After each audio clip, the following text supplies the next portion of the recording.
Welcome back to Insight is Capital. I'm your host, Pierre Daillie. If you've been anywhere near the Canadian ETF industry over the past decade, you've heard today's guests' names probably more than once.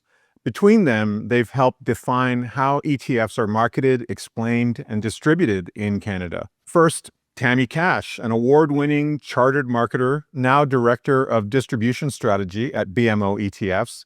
Tammy's career has spanned key leadership roles at Horizons ETFs and Vanguard Investments before joining BMO, where she's blending her deep marketing expertise with strategic distribution insights to help shape the firm's ETF presence in Canada. Tammy is also global co-president of Women in ETFs, a global organization with over 13,000 members across 38 chapters dedicated to empowering women and promoting equity in the ETF industry.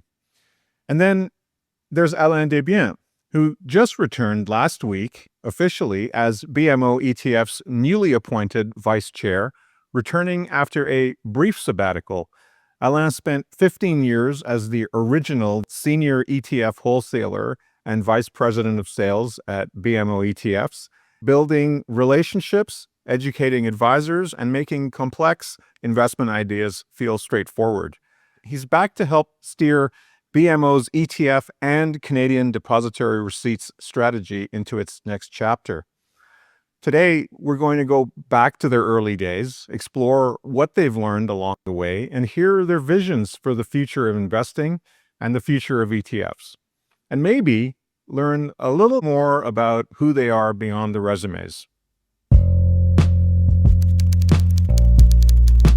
This is Insight is Capital. Join us in our fireside chats with some of the most fascinating people in finance to discuss their insights on life, markets, macro, investment strategy, and much more.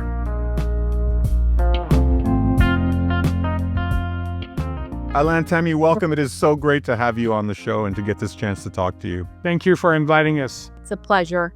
Thank you again. I want to go, now that I have you both in the same place and at the same company, which is incredible. I want to go back to the beginning. Tammy, Alain, take us back to your early days in the Canadian ETF industry. What drew you in? What did those first few years look like from your perspective? I have to say, I'll never forget the first day I met Alain at the Inside ETFs conference and was, being at a competitor, super jealous at the momentum based on some of his strategies at that conference, but am absolutely thrilled to get to partner with him here at BMO. Going way back to when I was just a young gal, I started my career in finance, and it was a bit of an anomaly for me, having studied law, and made my way in the consulting world, and then working in the hedge fund space. And what drew me to ETFs was I have a twin sister. And at the time, back in 2008, she was working at Claymore Investments, then a real leader in the early days of our ETF growth in this country. And she kept talking about the ETF instrument and the democratization of investing and low fees and transparency. And she really candidly converted me and educated me about the benefits. And from there, I joined the industry back when I think at the time, had only 10 firms. And for those who are keeping up, we're now at 45 ETF sponsors in this country. And the beauty of those early days was it was collaborative. It was a small community, and we were really focused on certainly educating advisors on the benefits of ETFs, but also investors. And it's been just a real pleasure to be part of the industry's evolution in that capacity. Well, I began in the industry in the trust company. I've been an advisor. I've been a branch manager. I've distributed funds. I've distributed seg funds. Before joining BMO, I was at Fiera Capital, starting their alt division there on the retail side. So I began in April 2010, the same month basically that Kevin Prince, our head of sales, and Mark Webster, who's now on the institutional side, joined the organization. Like you mentioned, we were three seniors guys that started indeed the ETF sales team. And, we were just three to cover Canada. So I remember the people at the time were telling me, what? You're going to sell ETF to BMO? ETF were not there to stay. It's just a trend. This is the biggest mistake that you're making going there. Landscape was quite different then in 2010. There was 4 ETF providers at the time, $50 billion of AUM in the industry, and around 100 ETF. BMO had 28 ETF. We had $500 million under management. And I remember my focus at the time was to speak about the ETF team as much as I was speaking about the 28 ETF. Because I wanted to make sure that the IA and the PM knew that within the BMO ETF team, we had one of the most experienced team in the world in terms of ETF expertise with Rajiv Silgardal as the head of BMO GAM and BMO ETF. Still today, I did a Morningstar event this year. We need to remind people that the first equity ETF in the world was done in Canada. The first fixed income ETF in the world was done in Canada. There's a part of our DNA in the ETF world, so this is really important to speak about this. So again, like Tammy mentioned, how could I say this? Like education was really key. And I remember at the beginning, education was really key because at the time, well, let's say that the active side of the mutual fund industry was not really favorable to the ETF. And let's be frank, if you remember, Tammy, there was a lot of disinformation and myths around the ETF. Things have changed since. So it's normal. ETF changed the investment industry. You spoke about the democratization. So it's normal when you're disruptive as an industry, it creates waves. So I would say at the beginning, I saw that the ETF could be disruptive and it could create waves, and I loved it. I knew we were into something.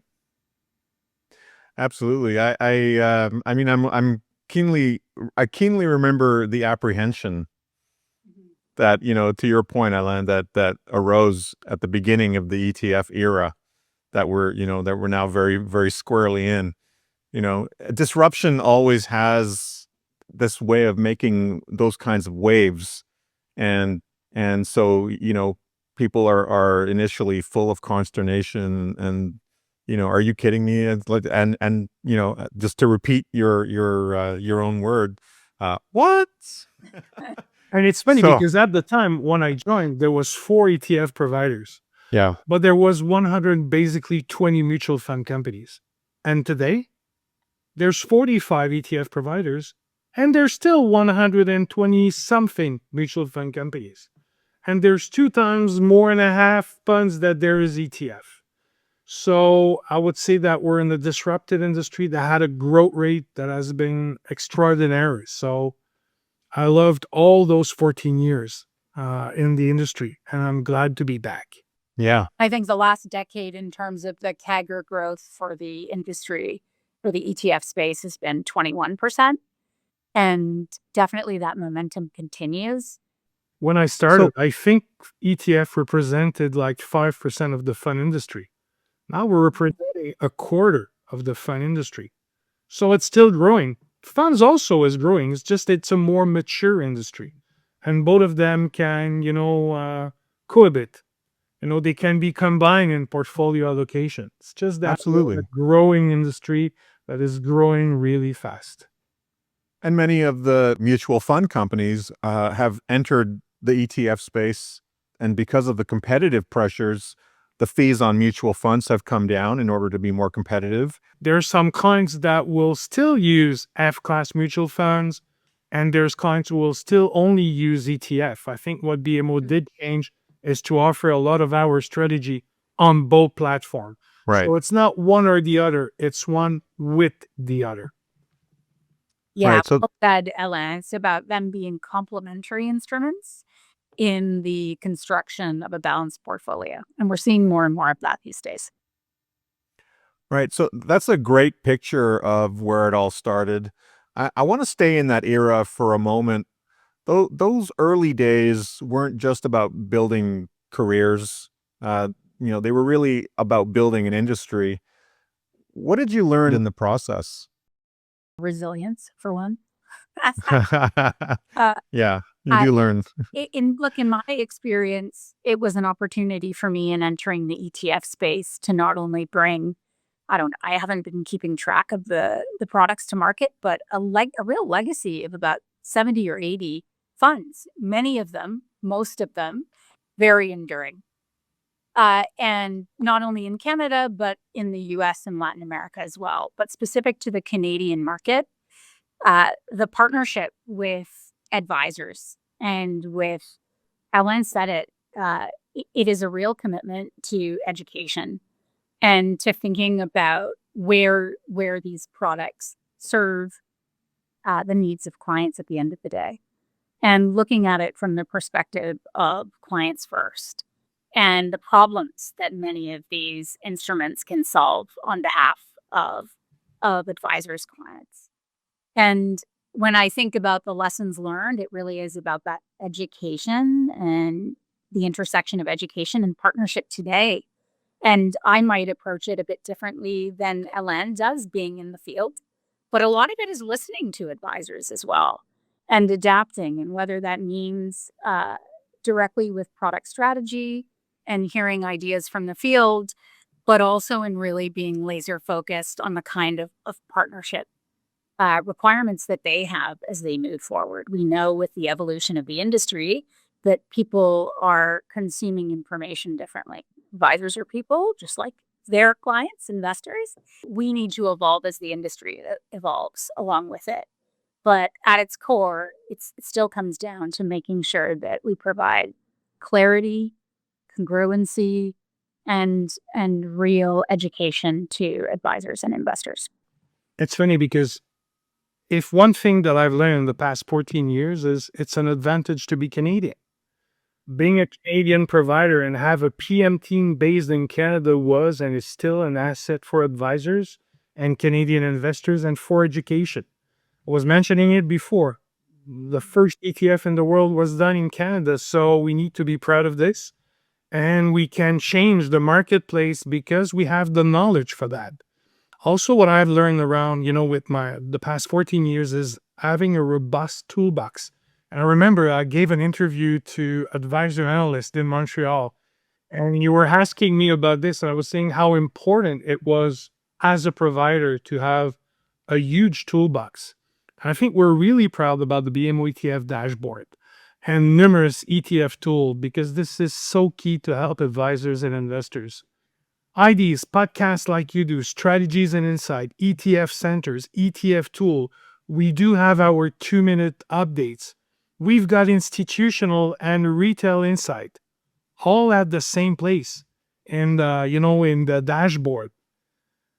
And I think also what is important around the education is we're more than ETF. We've got tools on CRM tree that is coming, LinkedIn for advisors, business development, other value-added presentation, having tool to explain them, to put them in perspective, having tool to help, portfolio construction is really key. And also go beyond this. I mean, as an ETF providers, we need to help the IA, the portfolio managers with CRM tree. It's tools that surface insights for the whole industry. It is not self-serving. It is absolutely intended to be providing gold star education to those exploring investment solutions and increasingly portfolio construction. The dashboard is the epicenter of this. Just Google BMO ETF dashboard, you'll find all the tool, but there's really section for our institutional clients. There's really section for the retail clients, the advisor, the portfolio manager. There's a ton of great tools for portfolio construction, but more and more, we need to help the third channel, which is the do-it-yourself. So really, we aim to be the best at this. I left my role as an advisor in 2003. First of all, it took me about maybe almost a year to unload all of the angst that I felt on behalf of my clients. But what I realized in the process as well was that I knew so little about the bond market. And I had done it for 15 years. I had been an advisor for 15 years. And what I did know about the bond market was really just an iota of knowledge. about what the bond market actually represents. I realized that there are gigantic gaps in knowledge. Now it's different. We're speaking about small business. People think that sometimes there's 10, there's 15, there's 20 people. Before, having a book of $1 billion was rare in Canada. It's not rare anymore. So now sometimes we deal with the young CFAs that the portfolio manager in charge of the business development do hire, and we've got discussion with them because, more and more they cannot deal with 10, 20 mutual fund / ETF providers. They tend to do business with 5 to 7. And those people, they really try to look at what we have and to see where it fits based on their conviction inside of their portfolios. This comes down to the reality of what we know is happening as well in the industry is people want to work with partners they can trust and that have enduring, strong products, of course. Depth. But Yeah. have that commitment to helping with practice management and building your business. They have to be all things to all people. And that includes these days digital marketer, chief strategist, and really rounding out support in all of the ways that advisors are being impacted is part of what advisors are expecting from partners as well. But you get what they're going through. And let's face it, it's an industry in real transition and disruption. And the challenges facing advisors, particularly as they look to either transitioning a book of business or partnering with another business, all of the things that we know advisors go through. It's interesting that you both hit on themes of adaptation and resilience, because both your skills are different. So while your skills are different, your roles have always been connected, right? The marketing distribution bridge, you are both arguably two of the most significant advocates of ETF adoption in the ETF ecosystem anywhere. You highlighted the fact that the ETF was invented in Canada. You would have no idea how many times, I'm sure Alain's in this position and I am as well, in correcting some of our American friends. Yeah, I bet. You're right. You're right. You've both gone to the big US conferences. Yes. So you've both had tons of interaction with your US counterparts and advisors in the US. One anecdote there, Deborah Fuhr, indeed, Tammy. Yeah, ETFGI. She's an icon. She's a legend. And I remember my first conference in US, she was saying, "Oh, by the way, dear Americans, it's not you who invented the first ETF in the world. It's the Canadians, the first equity and the first fixed income." So that was cool to get that recognized there. I collaborate with Deb in my personal passion as well through women in ETFs and have been in the room when we both lock eyes when that comes up. So, yes. Tammy, can before we continue, because I definitely want to touch on your work with women in ETFs and your role as global co-president. Can you talk about what you're doing or the distance you've come since beginning that role, since taking on that responsibility? How have things evolved in that respect? So speaking of Deb Fuhr, Mm-hmm. founding member of Women in ETFs, and I've been involved with WE since 2013. So it's 11 years roughly of service for me and of passion for me with an aim to connect, support, and inspire women working in the ETF industry. And we're now up to, I think we are at 38 chapters across the globe. Right. And really, we're in a phase at Women in ETFs of really making sure that in all of those regions in which we operate across the globe, we provide great value to our members. So we do that by working with conferences to make sure that there's an equal representation of talented people from the ETF ecosystem and pipeline. But candidly, a big part of what we do other than mentorship is university outreach, which is a real passion of mine. Being someone who didn't, unlike Alain, I wasn't raised in the industry per se. And so for me, it really resonates with me in the advisory space where today, sadly, we still sit at 17% representation of women as financial advisors in Canada. And I think about how rewarding the career can be for young women and the potential given the seismic shift that's happening in terms of wealth managed by women, approaching 5 trillion by 2030, and the opportunity that that presents. We know that women, 70% of women whose spouse dies, passes away, or inherits wealth tends to leave their spouse's primary advisor. This is a significant opportunity, not only for all advisors to really Right. start paying attention to that reality, but also for young women who don't see a viable path, whether it's on our side in terms of asset management or as a financial advisor. So this is a message that I'm super passionate about presenting in all of our university outreach across the globe, because it isn't a problem that just exists in Canada. And that, for me, has been really rewarding to see some of the examples of those career paths started and careers transformed and changed and public profiles candidly built. But I do want to call out that our membership, as it stands today, is about 13% from men in our community. And Right. those allies have been really instrumental in building really strong networking opportunities, mentorship opportunities, and being committed to saying, yes, in 2025, we still stand at 17%, and that's got to change as it relates to the advisory space. There are some amazing careers being developed by women in the business.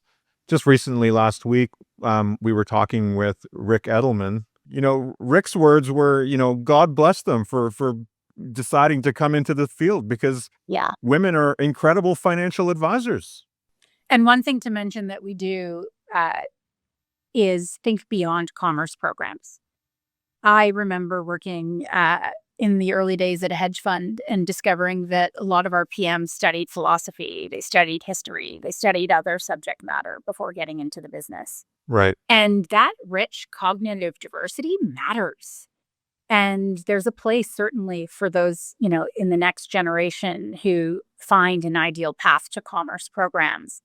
But we really want to make sure that we're telling the story of viable careers in technology, in operations, in marketing, and on the trading desk, even if you didn't pursue a commerce degree. So that's really special, whether we do it in a one-to-many format, to see that it's transforming the industry.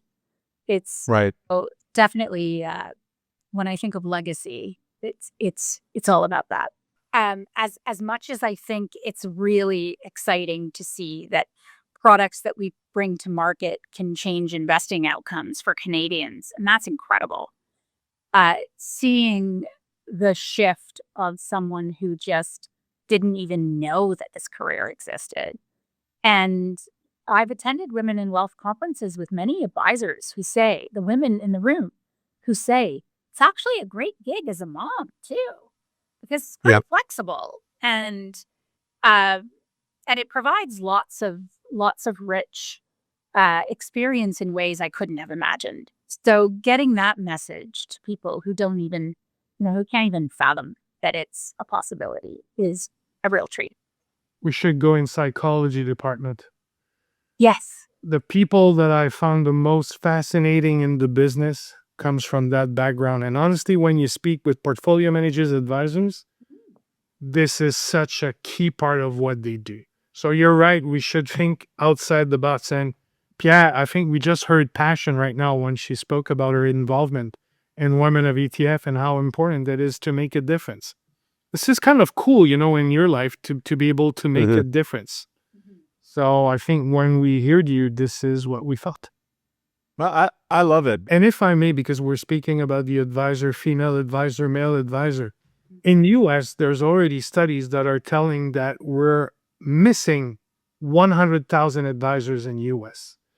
And this is a reality, though. It's tougher and tougher to get into the business. It's tougher to pass the few years in the business. So what we see is teams getting bigger. So people join teams rather than going along, because being a rookie in the business is really tough. It is tough. We need more IAs, and the growth of wealthy household is superior to the growth of the numbers of advisors. What a great business. So, Tammy, just to, like your career on the ETF side now, your career has been about telling the ETF story in a way that resonates. And for Alain, yours has been about getting that story in front of the right people, in front of advisors, institutions, advisors, institutions, investors. How do you see those two disciplines working together? How did you bridge the gaps, for starters, between the vision and the delivery? Absolutely love this subject. My role at BMO is really at the intersection between strategy and execution and digital experience. And I'm very much focused on what is the digital experience we're providing clients at BMO, whether they're investors, advisors, or institution. And it's critical that we have an extremely strong partnership with Ellen and team and those individuals that are out in the field in this capacity. In terms of the gaps, I'm sure maybe I'll hand that over to Ellen to discuss. But what gets me fired up, honestly, is, the response and reality that every aspect of an advisor's role and position these days is in disruption.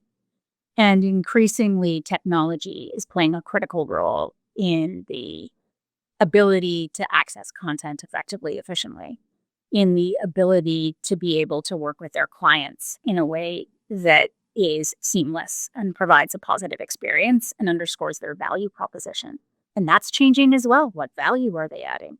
Different now than it was, not even 10 years ago. And I am thrilled about the partnership that we have as it relates to what that marketing client experience that is increasingly digital and online means in terms of supporting advisors and supporting Ellen and team in the field as well. BMO had, for more than a decade, the biggest growth of the industry. 12 years in a row, we finished number one in net sales. That's like winning the Stanley Cup 12 years in a row. I come from Montreal. Even the Habs didn't do this. So, yeah, we were an early player. We had a good timing, great timely solution. We listened to the clients. We had a great team. But in retrospect, I think our success was also the fact that all the internal teams worked together. Management, sales, product, PM group, support, marketing. The story has evolved. It's getting more complex. There's a lot of noise. There's more players. There's more product. But working together towards the mission is really key. And I think, again, as a Canadian firm, it's quite easy. We're all on the 43rd floor. So it's kind of easy. I came back July 28th. So we're now August 18th. So the first 2 weeks for me was to meet all the key people from the organization: management, product, sales, PM group, marketing, support. I think some days I had 12 meetings in a day just to understand what excites them, what are their top priorities, so that I can make that benefits, to the BMO ETF mission and our client. If you want to win internally, all the team needs to be aligned for the partnership and for the client experience. So this is really key for us. Alain, when you first left last year, we thought, oh, well, we're really going to miss him. Like, the industry is going to miss Alain. Thank you. I think advisors have responded and expressed their enthusiasm, their excitement about your return. We're excited. Thank you. I mean, Joseph, I am excited to be back. The feeling's mutual. We're delighted that you're back. I had a question here, which was more about the past, but I think I want to ask you about it for the present and the future, which is, what do you think what is it that seems to you to be potentially impossible obstacles or challenges to the business now? Today, there's 45 ETF shop in Canada. There's roughly 125 mutual fund company. So there's thousand and thousand of products. I was having an interview in the month of May with Rajiv. It was since 2016 that I spoke to Rajiv. And I wanted, because now I write for Investment Executive, Finance et Investissement, and I wanted to do a big interview with him because the industry changed so much. He was such at the beginning of the industry, the growth of the industry. He's a Canadian icon. And I remember when we spoke about this, he says, he has a problem to keep up with all the new stuff that is coming. But like I say, let's think about the market. The market is divided one third, one third, one third right now. One third of the asset is institutional. One third of the asset is retail advisors, portfolio managers. The other third is with the Canadian investors. And don't forget, we speak to all those channels as an ETF provider, as a fund provider. So, and I share his view, like where we need to do more is on the investor side, the do-it-yourself. This is what he felt, that there's a lot of people there that buy products and they don't really understand what they're buying. And that's probably the worst when you're buying a solution, which if it's a fund, an alternative solution, an exchange traded fund one, index or active, whatever it is, what you have as a return is not what you were expected from that product because you could not open, inside of the product that look how it's built. So I see that we still do a lot of that, explain how it's built and trying to make it the most transparent as possible. It's less complicated with the broad index ETF, and this is where the vast majority of the sell is still. This is where the vast majority of the AUM is, but there's a growth on the active side. There's a growth on the option side. There's a growth on the crypto side. And this is a side of the business that probably needs a bit more explanation. I see it as an opportunity. Something that you want to take on. And we've got the And, people. yeah. I mean, across Canada, we've got 20 exchange traded fund specialists servicing the institutional, the retail, the investors, the capital market. When I began, we were 3. So, and those 20 ETF specialists do collaborate. We're all of our BMO wholesalers. So there's a lot of people there on the ground to get a second opinion, to look under the hood. The toolbox is really key to help, build better portfolios, to help portfolio constructions. We care about this and we think it is important, but it's not known that much. What is going to make, the advisor win is probably a better psychologic, background sometimes than being a CFA. We need to be cognizant of that. And Tammy, in your role, in your role since you joined BMO ETFs, what are the most important conversations that you're fielding? Oh, wow. That's a good question. I think making sure that as we evolve, we're evolving, whether it's platforms, solutions, to keep pace with what investors need as well. So Alain talked about the increased focus on the real need to provide quality, clarity, and education and solutions and insights to investors.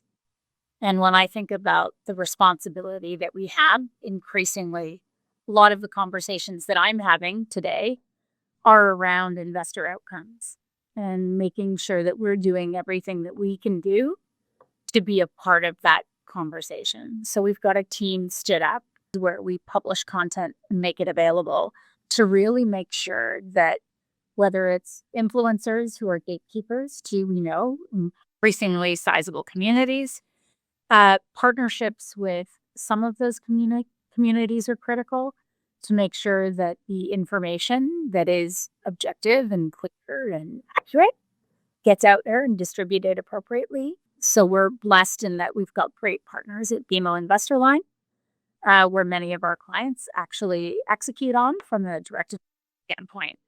And lots of innovation is coming there with some of the work that I'm focused on related to digital experience, which I'm excited about.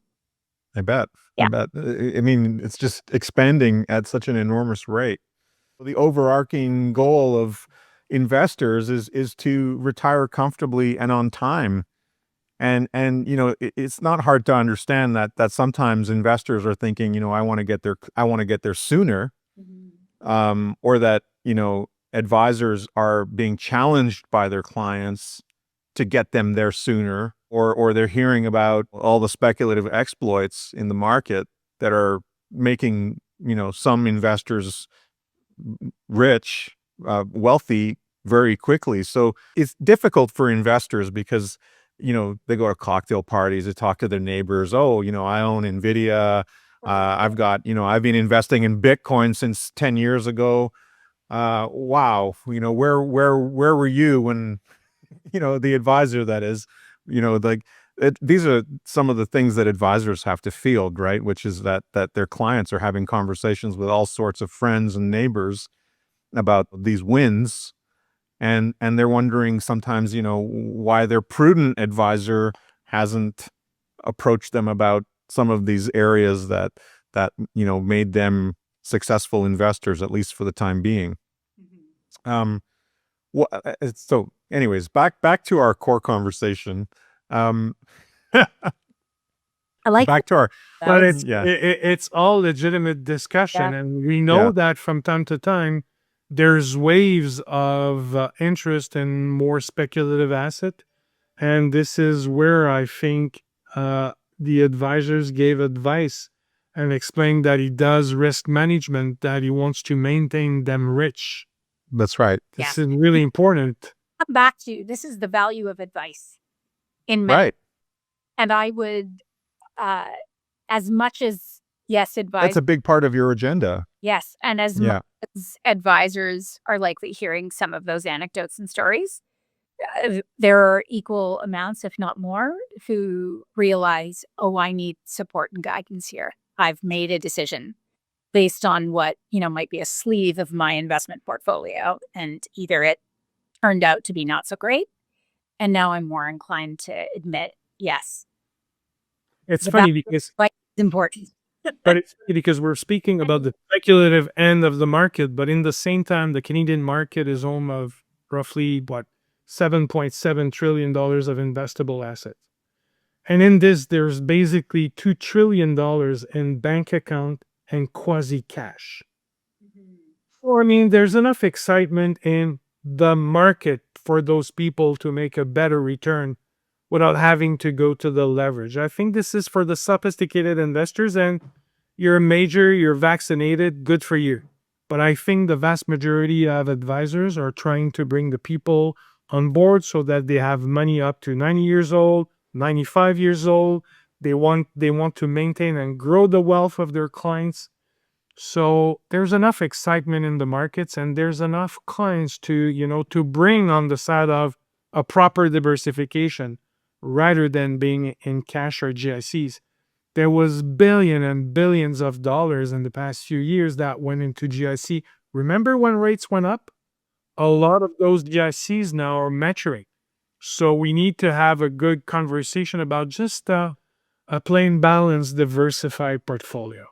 I don't know if we need to convince the people that wants to get rich, in the next 5 days. I don't think that's the clientele for the advisors. There's enough clients that need a proper diversification that we need to help. 2/3 of the money in Canada is in taxable account.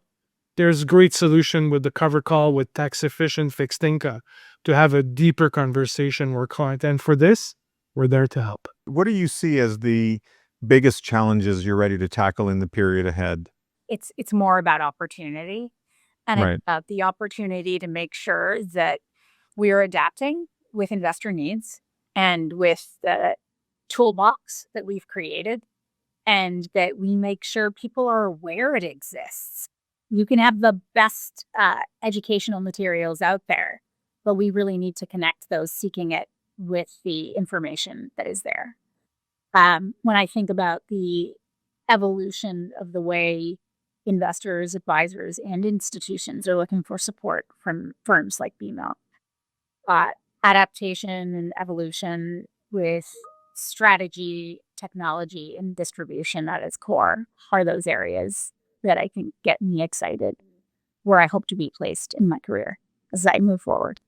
With more than 200 ETF, more than 34 CDRs, I mean, we still need to educate around all the great new solution that we've launched in the past 12 months and the past 24 months. We need to put it into perspective also with CRM3 coming. The fact that, like I was mentioning before, we're offering, I think, the most complete and comprehensive suite of low-cost beta, smart beta, active, alternative ETF and CAD in US. But basically also make sure that we're different from the other ETF providers. If we fast forward to 2030, to 2030, what do you think the Canadian ETF industry will look like?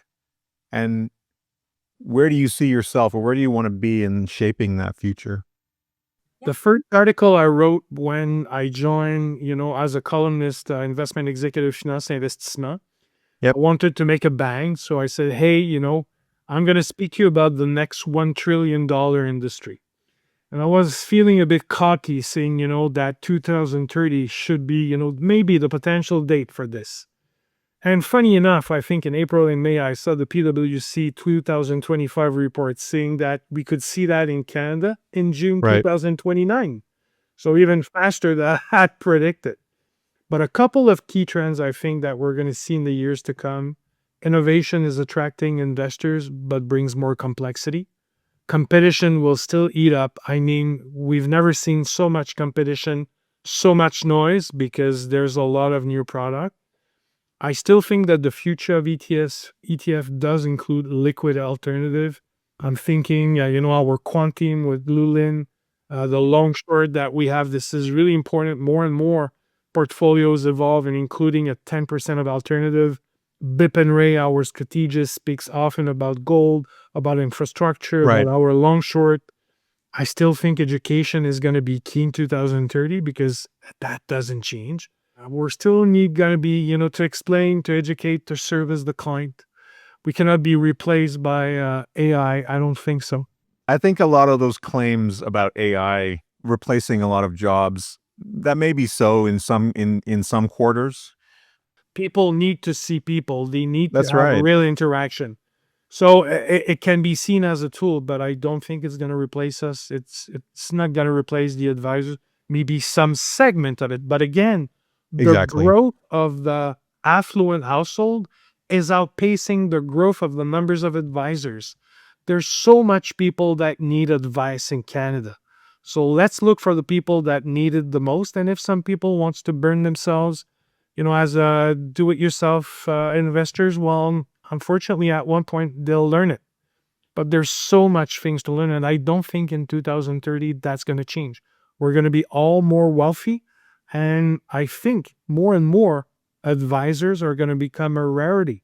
For the mass affluent, for people that have 100K, it's going to be tough to find good advice, to find a financial planner. It's going to be scarce. It's only a matter of time before DIY investors actually capitulate to the idea that they need an advisor. This is why now, 2025, there's teams of advisors that are highly sophisticated Yes. in terms of financial planning, estate planning. I mean, a big thing in Canada is business. Business people are selling their business. There's transition there. That's right. There's so much need for advice. I'm not really afraid about this. Opportunity. I share that. I share your Opportunity. confidence. I want to bring this back to something more personal for both of you. And that's the mark that each of you hopes to leave on the space. When people look back on your contributions, what is it that you hope that they'll remember most? I hope the industry and the people that make the industry so vibrant, like you, by the way, will remember my thank you. That's PVP, very what I call kind. my personal value proposition and my engagement. I hope that they will remember that I've tried over the years to build that value proposition and that it evolves around trust, ethics, and knowledge around our industry, around ETF, and my relationship with all the investment advisors, portfolio managers, investors, and my colleagues of the industry. Also, I hope that they remember that I love what I do, that I'm passionate about what I do and about our industry. I mean, it's been a privilege to work in that industry for more than 30 years. And you know what's great? is I still want to make a difference. And I think my new role allowed me to make a difference. This is really rewarding. So basically, it's a privilege today to be one of the ambassador of the BMO ETF, BMO GAM brand, and to partner with clients to deliver an exceptional investors experience. This is what I hope people will remember about me, if they have to remember about me. If I go back to 2018, where we first became Mhm. acquainted and met you, it was very memorable. First of all, Thank you. you radiate an enthusiasm and a love and a passion for the work that you're doing, It's a for all of people the thing, work that you're doing. but it's a Yeah, people industry. People think it's a financial, it's product, it's financial, it's math, but so much more than this. Like I say, I think everyone should have a background in psychology because honestly, like, I've been an advisor like you. I've been a branch manager. right. This is what makes the people win in the business, and their capacity of taking their glasses and say, Pierre, give me your glasses. And I'm going to see life the way Yeah. you see life. Tammy, give me your glasses. And I'm going to see life the way you see life. So more and more, I think people need to do this.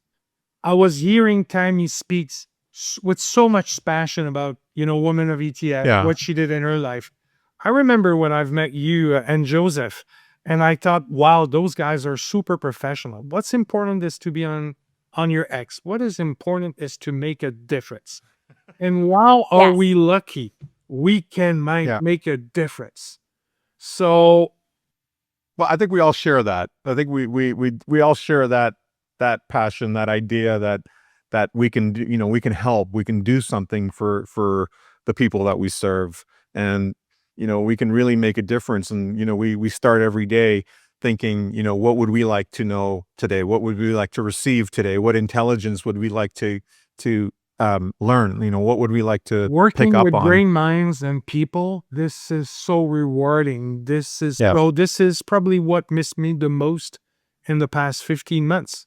Tammy, so what do you hope people remember about you the most? As much as I'm really proud of the small part that I've played in my career around investment strategies, around educational programs, it's not platforms, it's not products, it's making an impact, and an impact in the way I think that I've shown up as a leader at the organizations that I've been at.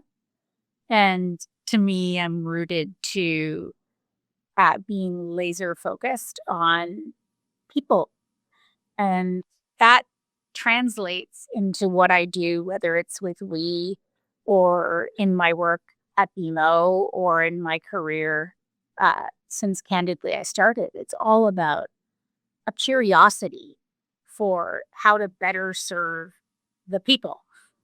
And in this instance, thinking ahead to advisors and who they serve and doing what's right for them and by them, Right.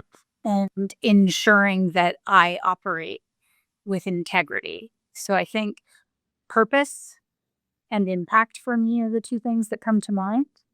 And they show up differently in my passion work through We and in the work that I do here at BMO. But very, very rooted in both of those things. Wonderful. Tammy, Alain, thank you both for your incredibly valuable insight and sharing some of your personal magic with us. It's been an honor to have you both. Thank you. Thank you for the great conversation. Yeah, this Likewise, was lovely. thank you. I've learned about my colleague, so I should do something like this with each of my colleagues at BMO GAM. I've learned so much more than I knew about you and the way you see stuff. So thanks for the conversation. thank Thanks you. for the conversation, Tammy. Thank It you was both. great.